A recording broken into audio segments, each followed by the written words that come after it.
Isa sa binabalik-balikan ko dito sa Legazpi City, walang iba kundi itong baka-baka. Dahil ito ay nakakabusog at napakamura pa.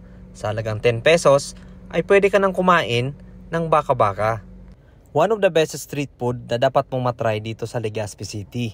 Nagbubukas nga pala sila mula alas 4 hanggang alas 9 ng gabi. Pero kadalasan, alas 6 sold out na to. Nakakain ka na ba nito? Pa-share naman sa comment section kung kumusta ang experience. Sa mga hindi nakakaalam, itong baka-baka ay purong laman ng baka na binalutan ng harina at saka prinito. Masarap ito isaw-saw sa suka na napakaraming sili. Nako, masisira talaga ang diet mo.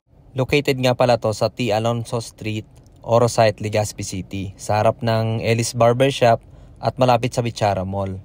Yun lang.